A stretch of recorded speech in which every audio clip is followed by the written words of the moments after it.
All right, hello everyone. Welcome to our webinar this evening. Our topic tonight is chronic kidney disease and diabetes.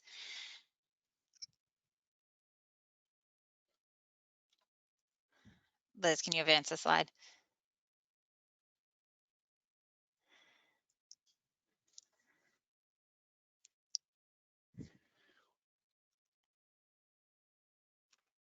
Oh dear, we have lost our slides.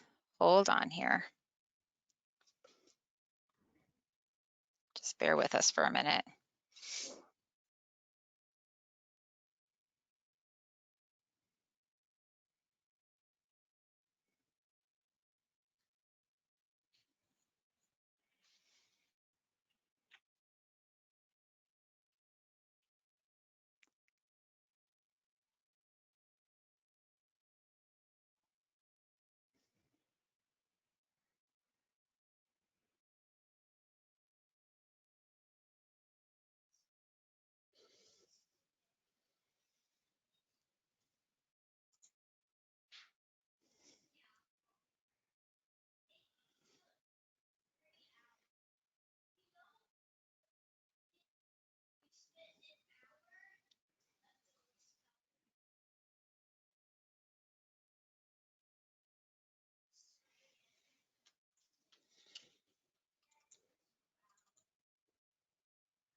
All right, sorry about that, guys. GoToWebinar just, I don't know, something happened for a minute there. Anyway, so our format includes a short presentation followed by an interactive discussion, which is where you come in. At the end, we will have a chance to ask questions, and you'll type in the questions. And if you see kind of the toolbar, the webinar toolbar in the gray area, there's a section that says questions. And so that's where you will type those in. So we do look forward to an interactive discussion.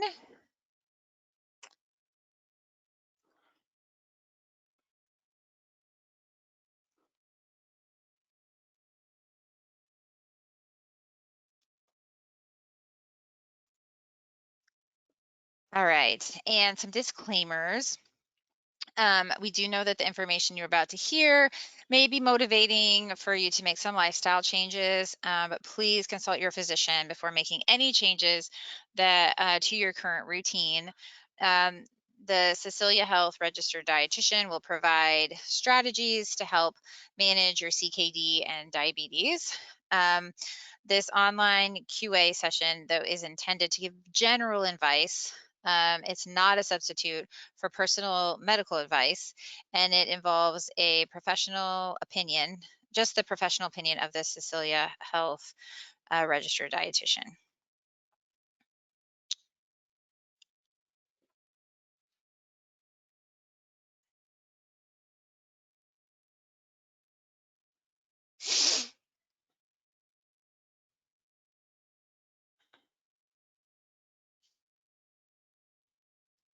Okay, so our dietitian and diabetes educator for today is Liz Jimes. She is a registered dietitian and certified diabetes educator, or will certified diabetes care and education specialist. She has been working in the nutrition field for over 30 years and has specialized in diabetes care for the last 17. She resides in Illinois with her husband. Her two boys are away at college. So, being an empty nester, she says, definitely has its benefits, although she does miss them dearly and daily. She and her husband enjoy college sports, especially basketball, and they have fun rooting for their alma mater, which is Syracuse University. And now they root for their son's college teams as well. In her free time, Liz stays busy with her garden and her plants. She is working toward becoming a master gardener. She is passionate about helping individuals with diabetes discover they can manage their disease and teaching them about how to use healthy eating and activity as part of their diabetes management process. Nothing is more rewarding to Liz than a client saying, I understand, I can do this, and knowing that they really can. All right. So, Liz, uh, go ahead and take it away.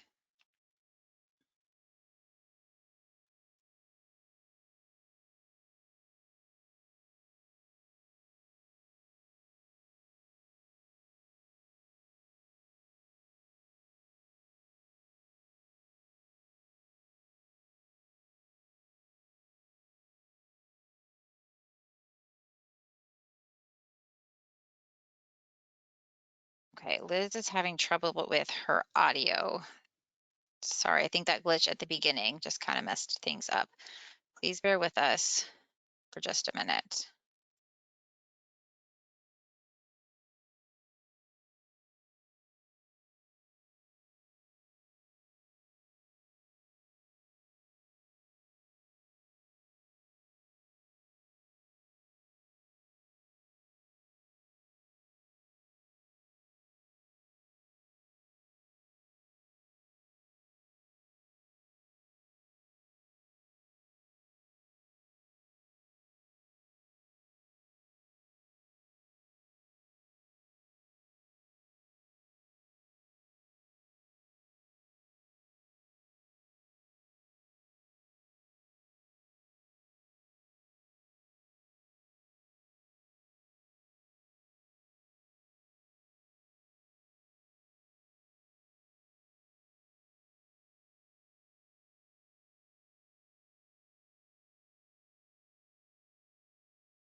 Oh, it says I'm connected.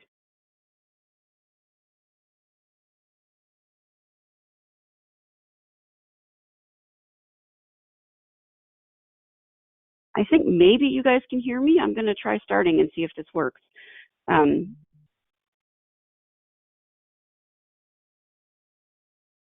Okay, sorry for all the technical difficulties. I'm not sure exactly what happened, but we're going to try this by phone and see if I can go forward from there.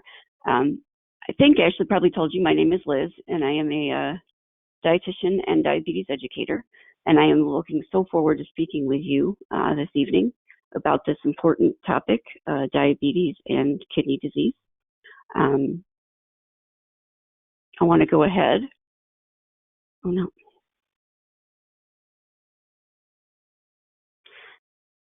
You know what?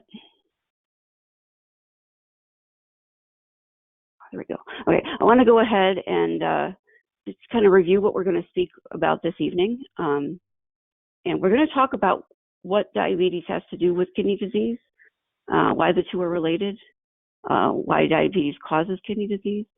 And then we're going to get into some things that are really more important, I think, which are tips and habits and things that you can do that are going to help keep your kidneys healthy and your diabetes in check. We're going to talk about some nutrients that are particularly important when we're worried about kidney health. And then we're going to kind of dive into what healthy eating for kidney disease and diabetes might look like. We're going to talk about foods you can include, foods to avoid. And then, depending on how time goes, I'm going to go ahead and see if I can put it all together for you and try to give you a simple meal planning idea. Okay? So let's go ahead and start by talking about how kidney disease is affected by diabetes. The main reason is that diabetes is the #1 cause of kidney disease. So simply by having diabetes, you are at risk for kidney disease. Your kidneys are really neat organs. They have thousands, if not millions, of these little cells called nephrons. And I like to think of nephrons as kind of the worker bees of the kidney. What they do is they filter your blood many, many, many times a day, and they remove waste and excess electrolytes and other things from your blood, and it's released into your urine. The other thing they do is they're intimately involved in keeping things in balance in our body. So basically what they do, what your kidneys do, is they filter your blood and they help to keep what we want to stay in the body in and help to get rid of the things we want to get out of our blood out. Okay. The problem is that over time, high blood sugar can injure your kidneys or injure these nephrons. The way that happens is when your blood sugar is high, your kidneys are working really, really hard to try and remove that excess sugar from the blood. Also, when your blood sugar is high, your blood's a little bit thicker than usual, and the nephrons are full of tiny little blood vessels. And so it's hard for them to filter blood when it's a little bit thicker than it should be. Another complicating factor is that many people with diabetes either have high blood pressure or develop high blood pressure over the course of their disease. And unfortunately, high blood pressure is the second leading cause of kidney disease. As these two things tend to go together and kidneys get damaged, the more your kidney gets damaged, the more function you lose. You're going to start to have issues with things like fluid retention, electrolyte imbalances, weak bones and teeth, worsening blood pressure. Our kidneys are not only impacted by our blood pressure, but they're intimately involved in regulating our blood pressure. The good news is you have some things you can do. Your best defense is to keep your diabetes and your blood pressure under control so you can slow the progression of your kidney disease. Let's talk a little bit, though, about tips to keep your diabetes and your kidney disease in check and keep you as healthy as we can. These are primarily medical, tips. We'll get into things that you can do personally in a second. The number one thing you can do is keep your blood sugars in the target ranges that have been determined by your doctor, okay?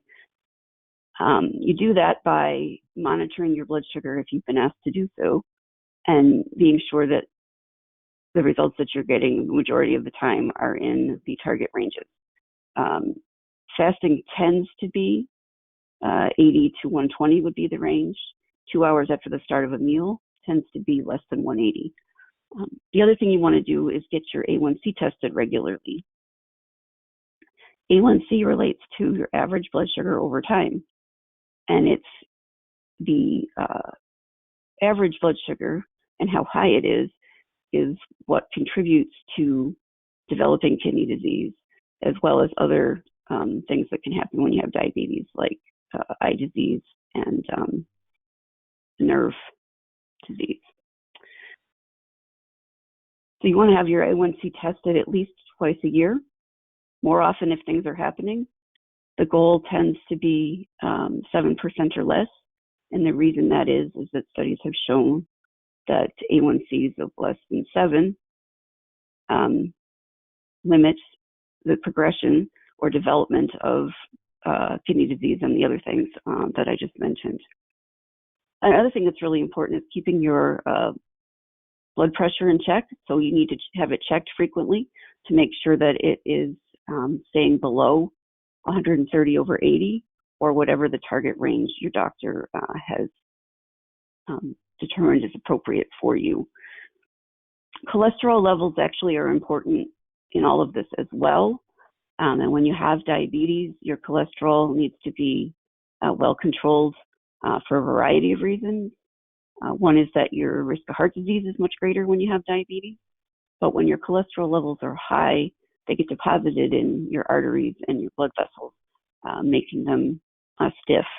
And so when you have high blood pressure and somewhat thicker blood and fine blood vessels, all that can lead to issues with your kidney health. The other thing that's important is to know how your kidneys are functioning. And there's a bunch of tests that your doctor might do to measure the how well your kidneys are functioning. But the main ones that are involved in the staging of kidney disease are a test called the estimated glomerular filtration rate, which I don't say very well, it's EGFR. This test looks at really how well your kidneys are filtering your blood. The other test that we look at is called the urinary albumin-creatinine ratio. And basically what that does is estimate how much protein is leaking out through your kidneys into your urine in a 24-hour period.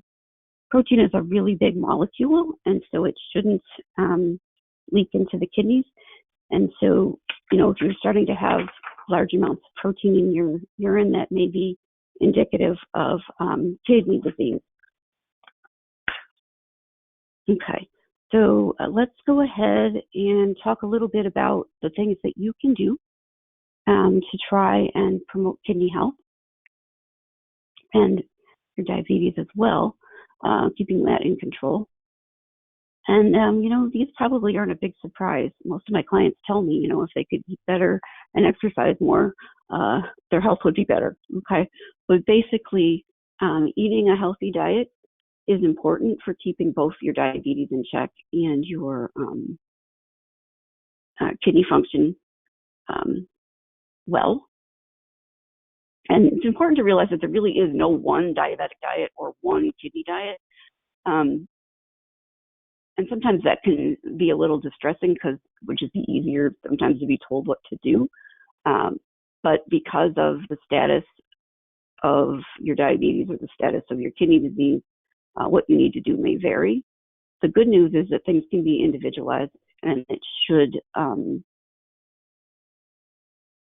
should be allowed to factor in your eating style and food preferences, as long as the basic things that need to be done to keep blood sugars in range and kidneys healthy are able to be managed.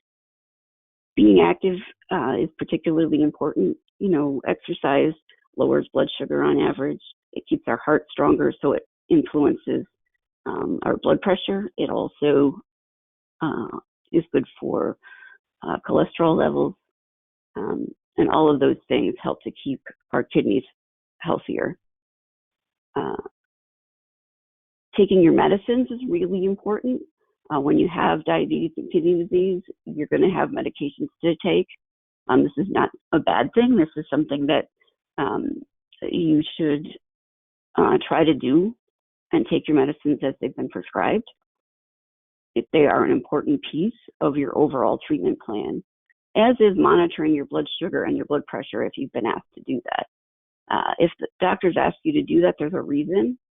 And usually it's because they're curious to see what your blood pressure and blood sugar are doing in response to their treatment plan or your treatment plan on a day-to-day basis. Many of you have probably experienced the idea that your blood pressure is higher at the doctor's office than it is at home. And so monitoring at home can help to interpret what that means. It can also help you figure out and learn what affects your disease. You may discover that certain ways of eating are good for your blood sugar and certain combinations of food are not so good for your blood sugar. You may notice that a high sodium meal makes your blood pressure higher. You may notice that your blood sugar and blood pressure are a little bit better controlled following exercise. So monitoring is important, and knowing what your blood sugar and blood pressure are gives you the information you need to have informed conversations with your doctor and advocate for yourself.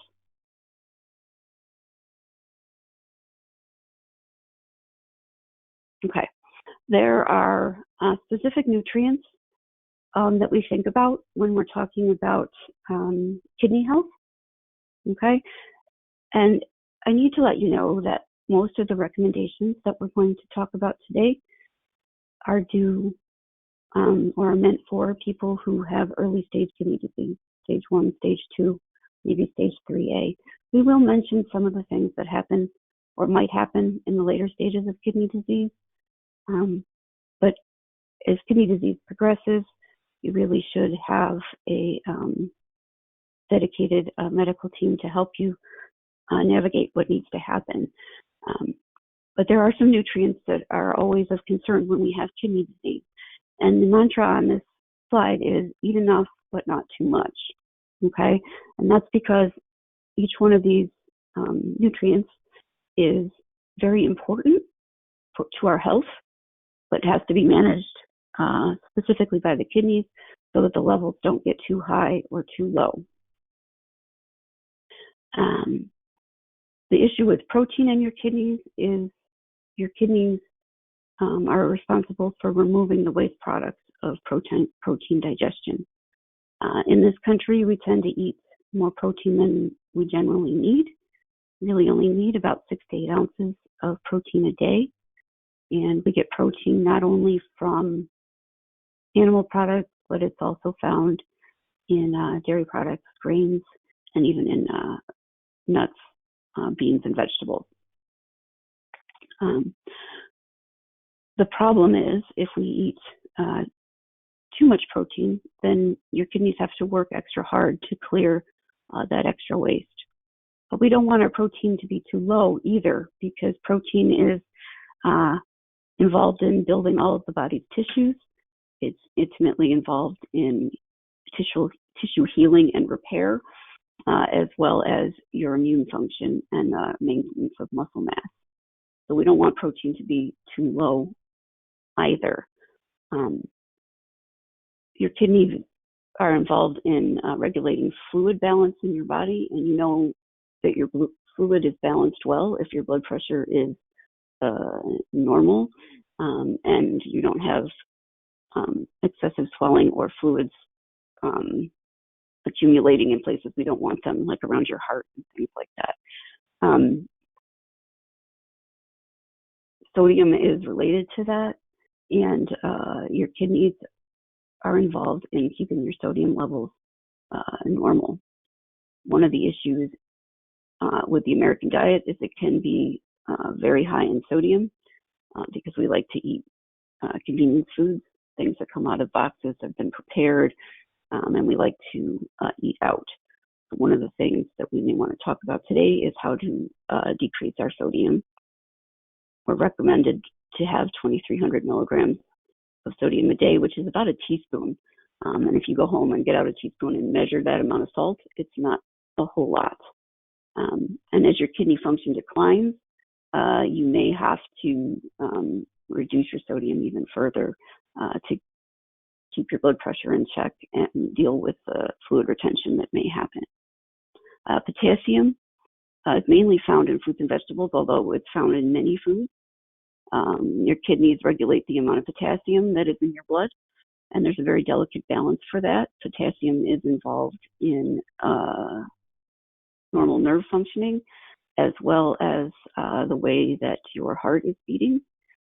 So if you have too much or too little potassium in your blood, you may be dealing with things like muscle cramps, weakness, and you may be experiencing rapid heartbeats, irregular heartbeats, things like that. Phosphorus is found naturally in some foods. It's also in processed foods as part of food additives. And we'll be talking more about that in a little while. But phosphorus is involved in maintaining your bones and the level of phosphorus in your body. If it's too high, calcium leaks from your bones, and you may be at risk for things like dental issues and risk of fracture.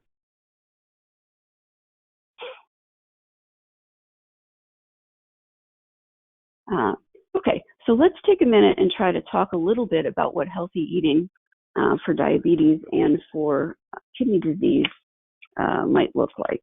Okay, sometimes, when you have conditions that are affected by what you eat, it can be a little bit overwhelming, and it may leave you wondering what you can eat. But let's just start by looking at the recommendations for both conditions. And one of the things that I want to point out before we get too far into this slide is that for most people, whether they have diabetes or not, or kidney disease or not, a healthy diet pretty much looks like a healthy diet overall, okay? So doing things like eating lots of fresh fruits and vegetables and whole grains and lean meats, and being aware of the types of fats that you're eating so that you can keep your heart healthy, and not eating too much salt, and being aware of added sugar and how much refined carbohydrate and flour you have in your diet, not eating out too much, and trying to eat fresh foods at home. All of those things are good diet habits anyway, okay? There's things about them that make them particularly important for diabetes and for preserving kidney health, okay? We know when you have diabetes, you're at high risk for heart disease. So anything that you can do in your diet that's going to decrease that risk by eating lean proteins and low-fat dairy will decrease the amount of saturated fat in your diet. And saturated fat is the type of fat that your body makes cholesterol out of. So if it gets too high, that's what's going to get deposited in your arteries. Plant fats tend to be healthier for you, as do the fats in fatty fish, like omega-3s. Those are really good also for your heart. The other thing that we need to be aware of, and the main thing that people think about with diabetes, is what foods contain carbohydrates and how that's going to impact your blood sugar, okay, and your health. So most food has some carbohydrates, okay? The only things that really don't are pure protein and pure fat. We want to try to keep our carbohydrate choices healthy and be aware of portions. Those two things will impact what our blood sugar does.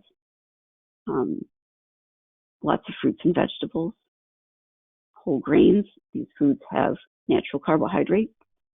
They have fiber. They have a lot of nutrition that goes along with that carbohydrate. Okay. Any structure that's provided to food, the more work your body has to do to manage or to get the carbohydrate and nutrition out of that food, the less likely your food is, or your blood, the less likely your blood sugar is to spike after eating these foods. It still will because it has carbohydrates in it, but the sugar takes longer to get into your blood, and so in theory, your blood sugar should not spike as much unless you've eaten too much just in general. Okay, we want to limit things like sugar and refined flours. Most folks I talk to these days are aware of added sugar and how much of it there is in our diet. Sugar is digested very, very quickly and arrives in our blood supply almost immediately. It's very easy to eat too much of it. The issue with refined flours has to do with why white bread was sort of labeled a villain some years ago. And that's because white flour and rich whole wheat flour, what that means is all of the nutrition's been stripped away and basically all that's left is starch. And so it's digested very, very quickly and lands in your blood supply very quickly. The enriched part means that they put some vitamins back, but that doesn't really impact the way it's digested. Okay. The salt piece for diabetes and for early kidney disease, there's probably not a real reason to limit your salt beyond what is generally recognized as healthy, which is that teaspoon of salt that I was talking about. But that can be tricky to do, okay, because salt is found in so many of the foods we eat, or added to so many of the foods we eat. It's found naturally in food as well. We're not trying to cut that sodium, okay? We want to start looking at cutting the sodium that we've added to food, either in cooking or in processing, okay? And so we want to start thinking about ways to use less processed foods, convenience foods, eat out a little bit less, don't add as much salt to our food when we're cooking, and be aware of the salt that's been added in things that we use when we're cooking. And actually, I think I'm going to advance the slide to talk about the next thing, and then we'll come back to this.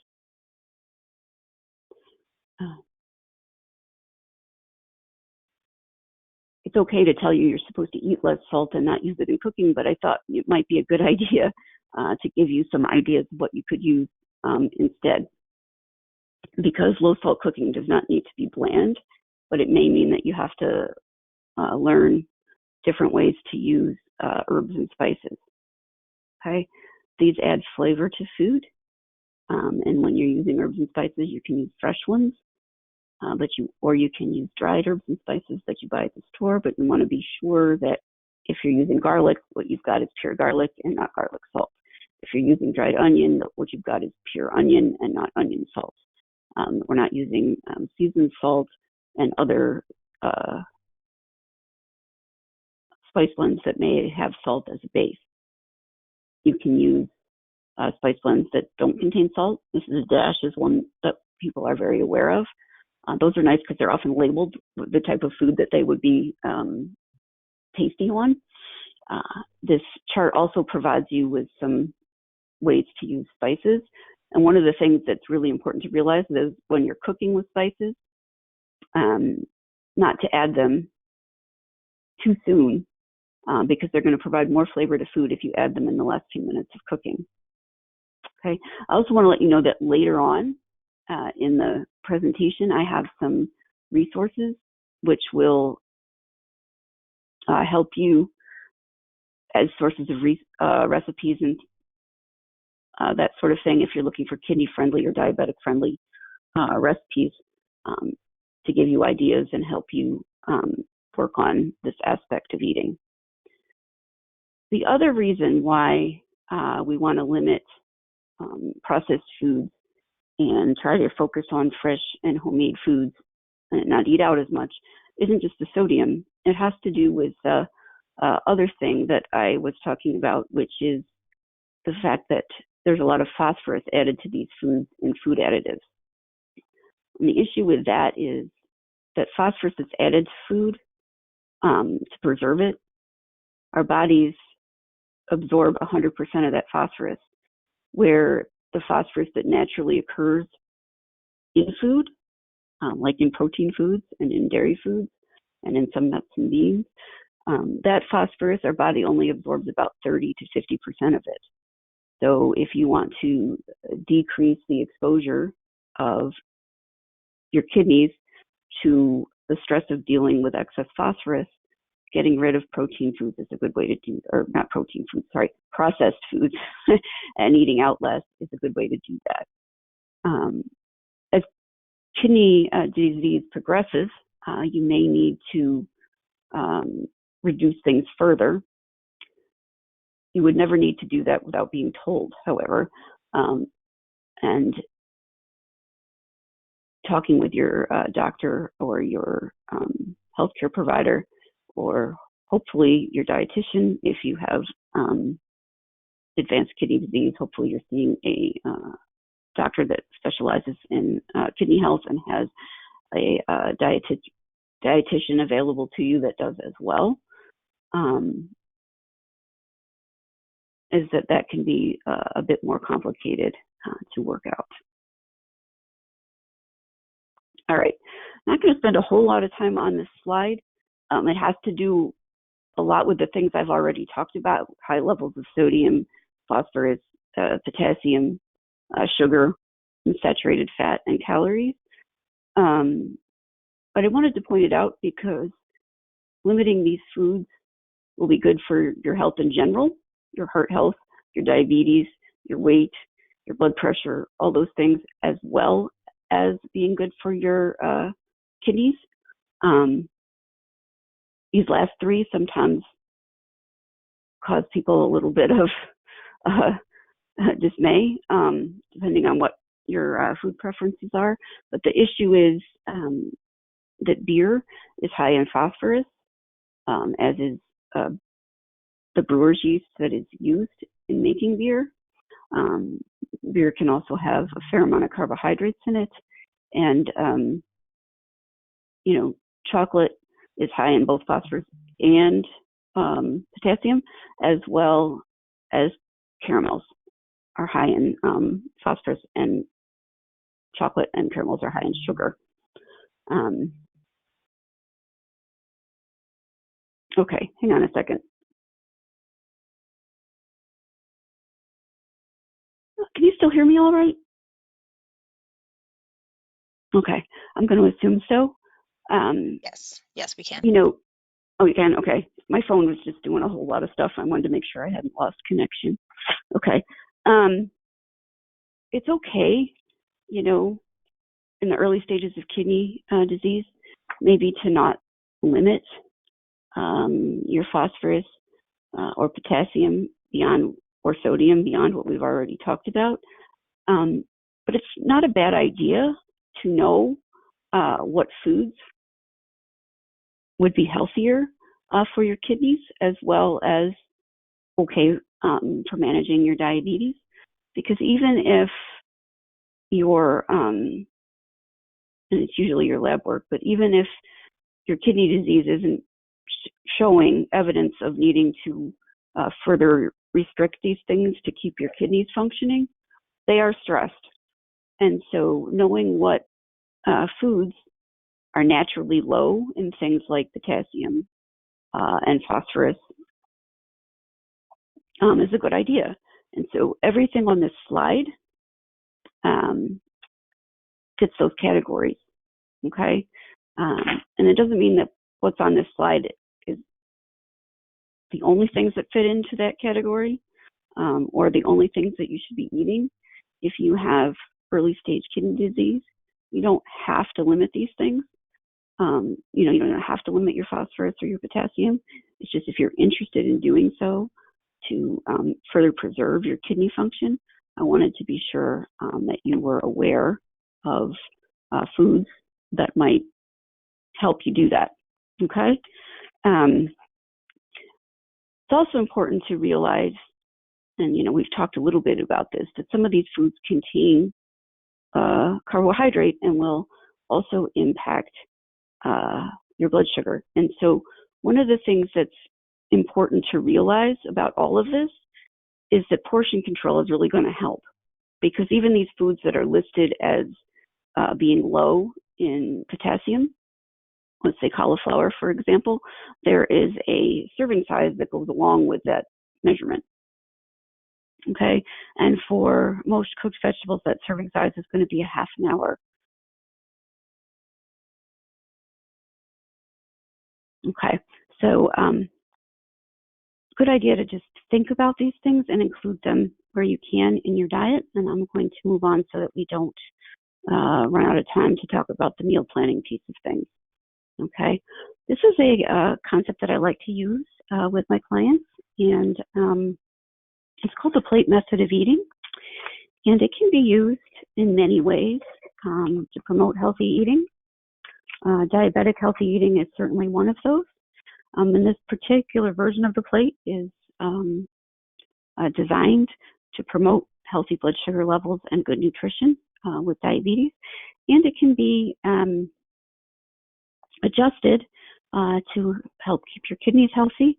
And since it's also a heart healthy eating plan by default, it keeps your cholesterol levels and your heart and blood pressure healthy as well. Let's go ahead and get some assumptions out of the way. Okay, this is intended to be a 9-inch eating surface for some of the things that I'm going to say. You can eat on a bigger plate, you can eat on a smaller plate, and there may be reasons that you need to do that. In those cases, the amount of carbohydrate and other things that you're eating are going to be more or less. But the concepts in terms of the amount of food that we should eat and the types of foods hold the same. As this plate is put together, it's designed to provide 30 to 45 grams of carbohydrate at this particular meal. That is an appropriate amount for most people. You may need a little bit more depending on your age, activity level, energy needs, state of your disease, those kinds of things. It's also okay to eat less carbohydrate at times. But I want to go through and just explain what you're looking at, and then we'll get into some specifics as to how to use it to manage diabetes and kidney disease. Okay, the first part of the plate, the bigger part, is half your plate, the part that's got the green border. Okay, is meant to be large portions of non-starchy vegetables, or the vegetables that don't have significant amounts of carbohydrate in them. Okay, the portion on the other side that's a quarter of your plate that has the yellow border is your primary carbohydrate food. Usually it's your grains and starchy vegetables, although in certain cases, and for people who want to eat lower amounts of carbohydrate overall, you may want to substitute in servings of fruit or milk, yogurt into that area as well. And then the lower quarter with the red border is your traditional protein food.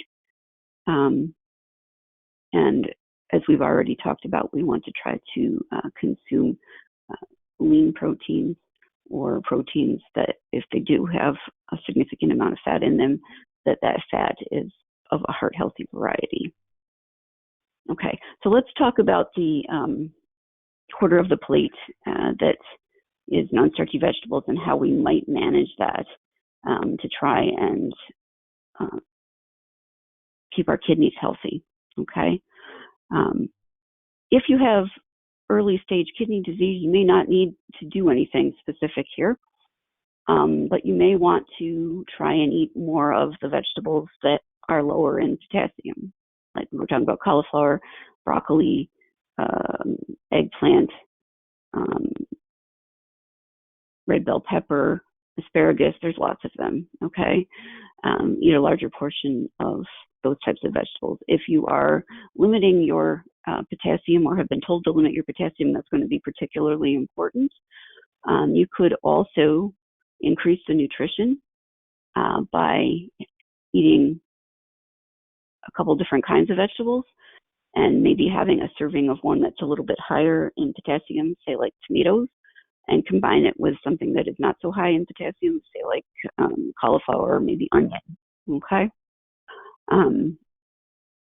This section over here I was talking about, that's the primary carbohydrate food. Again, we want to try to have whole grains and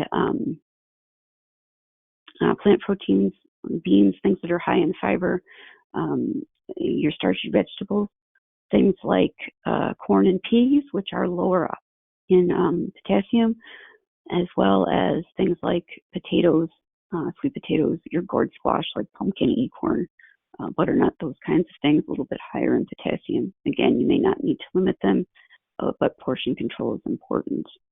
This section also contains things like rice and pasta and bread. Hopefully you are choosing whole grain options of those, like 100% whole wheat bread, maybe whole wheat pasta, maybe brown rice. Quinoa is another good option, low in potassium. Maybe unsalted crackers, pretzels, something like that. Okay, and then the lower section is the protein, which we talked about. Another thing you might consider is the potassium in your fruit, if you wanted to put fruit here, okay, or have a serving of fruit. Fruits like apples, plums, strawberries, watermelon, pineapple, and the other fruits that are in that list are all lower potassium fruits. Fruits like oranges, bananas, grapefruit, those kinds of things are higher in potassium, and the portion size is important. Remember that a serving of fruit in terms of things like grapefruit and bananas when you have diabetes is half of a piece of fruit. So that's an important thing to remember when also thinking about potassium. Okay. Basically, the things you need to think about to keep your blood sugar in check and your diabetes healthy. If you focus on eating less prepared foods and either not eating out or eating out infrequently, cooking at home without salt, using portion control, and focusing on eating fresh fruits and vegetables, whole grains, lean protein, and healthy fats, you're going to be able to keep your diabetes in check and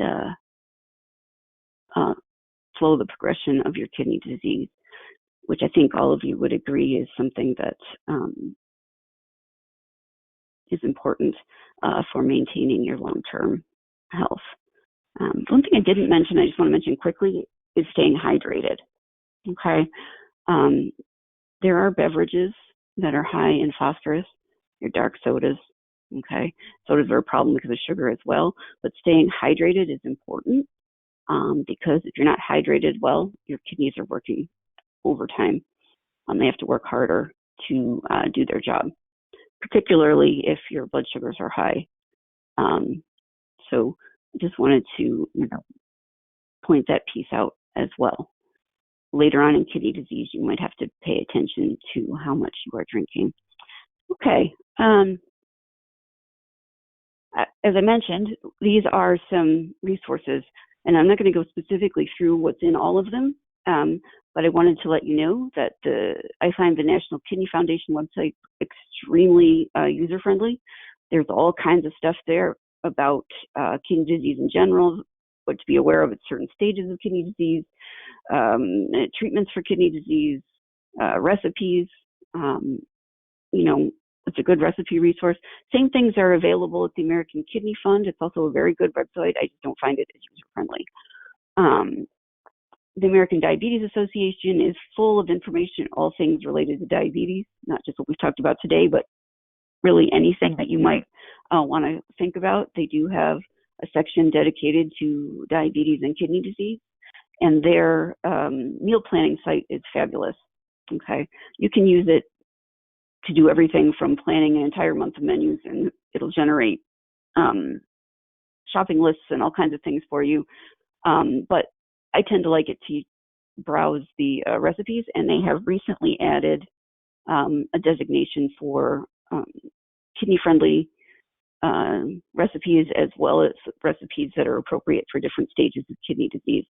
And you would find those by going to the Food Hub, hitting Browse Recipe, and then looking under the Filters section. And then these types of webinars that Cecilia Health puts on, there's a whole lot of information online at the site that you went to join me today about kidney disease in general, a much more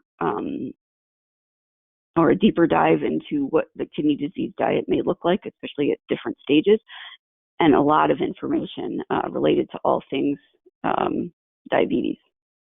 So I wanted to thank you for talking with me today, and I'm going to open up the floor to questions, if there are any. Let me see. I'll find my questions tab. I would encourage you to just type your questions into the question box, and I will go ahead and answer them.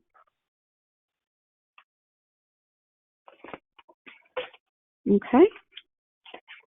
I think I see one coming up.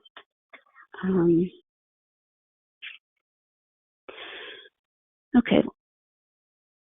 You know, that's a good one. And it's one that actually comes up when I talk to my clients a lot as well. And that is how to use the plate method that I just talked about for other meals. Kind of looks like, if you just look at it, that it's designed to create a healthy dinner meal. And it certainly can do that. But if you understand how to use it and you understand the concepts that are involved in it, you can use it for planning all kinds of meals, as well as adjusting recipes and making better choices when you eat out and all of that kind of thing. Related to meals, the way it's designed, it relates to a more typical dinner. But it could also relate to, say, a comfort food kind of casserole kind of thing that you might make as it's gotten cold. If you think about adjusting recipes, or maybe you're thinking about making soup at home because it doesn't have, you can control how much sodium is available. If you think about the concept of eating more vegetables, less starch, and smaller amounts of protein, you can use that to adjust your recipes. Put more vegetables in your soup, or most casseroles have a vegetable component, so you might increase the vegetable and decrease the amount of starch that is in that casserole.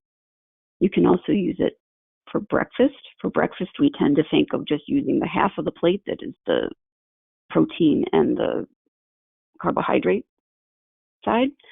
For example, you might have, a scrambled egg and a couple pieces of whole grain toast, or maybe you have a scrambled egg, a slice of whole grain toast, and a serving of fruit. Or you might have, a little diet hack here. Greek yogurt is lower in carbohydrate, higher in protein, and it also has less phosphorus and potassium in it than regular yogurt. So you might have a serving of Greek yogurt, 1/2 cup to 6 ounces of Greek yogurt with some fruit, and maybe a slice of toast. Okay, you could have cottage cheese and fruit. You could have a serving of oatmeal with nuts and maybe seeds, those kinds of things. Okay. Nothing says that you don't have to eat vegetables at breakfast. You certainly can, but people generally don't. I would encourage you, though, to think about adding a little bit of vegetable in places that you don't generally. Okay? Breakfast is one possibility, depending on what you're having. If you're cooking eggs, maybe you want to throw in some cut up peppers and onions or something that was left over from the night before. If you're having like a breakfast sandwich and you normally would have like egg and cheese, maybe think about adding some avocado or a slice of tomato or some onion. Get creative. You can do the same thing with sandwiches. We all think about putting maybe lettuce or tomato on a sandwich, but you can put all kinds of vegetables on a sandwich. Think about when you go and buy a step, you'll have a lot more options for vegetables than you normally would do at home. You can add vegetables to increase vegetables in soups. You can make sure that you have a vegetable component if you're having things like tacos and those kinds of things. And so I would encourage you to just think about including vegetable in places that you might not normally. You don't have to have a full serving, but any vegetable adds nutrition to your diet, and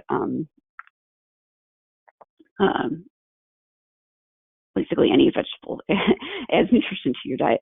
You can also use it for eating out and thinking about what might be a better choice when eating out. Related to your kidney disease, if you do have to eat out, you probably want to ask if to have your food prepared without salt if possible. But you can also control portions, and using the plate is a good way to think about doing that. You can order possibly extra vegetables and then take some of the starch and some of the protein home, or split it with somebody and order extra vegetables for everyone. But you can use it in a lot of different ways.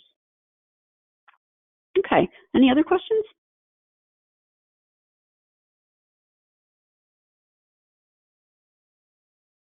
Okay, I got one coming in. This is a good one too. It says, I don't cook. I like to eat out. I eat a lot of convenience food. What can I do? That's a great question, because I talk with my clients about this a lot. When we go to a presentation like this, we tend to have to tell you what's ideal, and ideal isn't always practical or real. And so I want to let you know that doing the best that you can and making changes that will decrease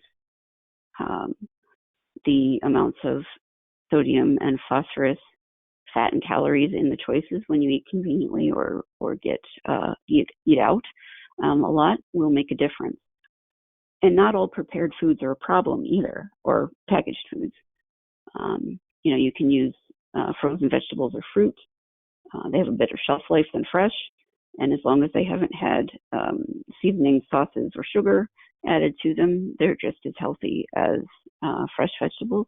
You can buy vegetables and salads and things like that that have already been cut up to limit the preparation, and you can use those with convenience foods by eating a smaller portion of, say,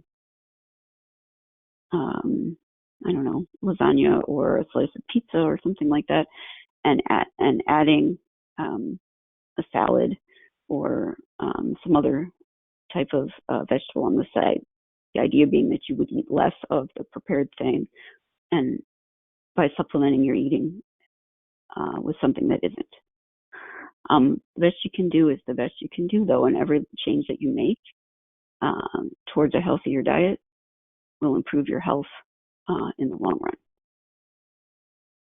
I want to thank you for tonight. I've enjoyed talking with all of you. I really wish that I didn't have the technical difficulties in the beginning, and I also wish that maybe I could see some of you, but it's been wonderful speaking with you.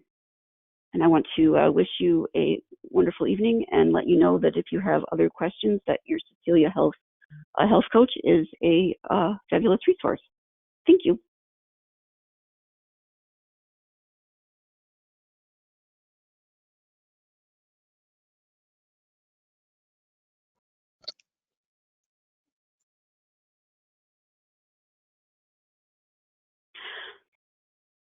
Okay, I don't know if Ashley was going to do this or I was, but I wanted to let you all know about the upcoming webinar about holiday eating and diabetes. It's on November 13th. It's a really great webinar full of lots of tips.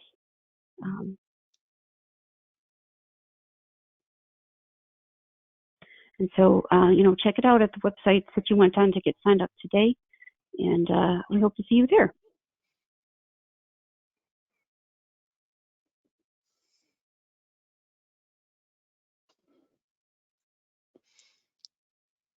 Okay, and this just tells us about some other opportunities that we have here at Cecilia Health.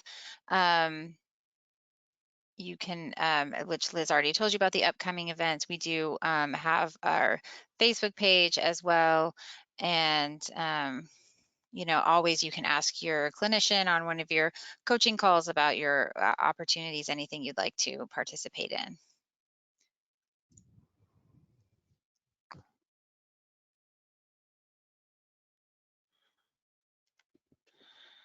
All right. Well, thank you for joining us today. Thank you for hanging in there, even with the issues. And we just appreciate your attendance and participation, and hope to see you in the future. All right. Thank you. Bye-bye. Thank you. Good night. Bye-bye.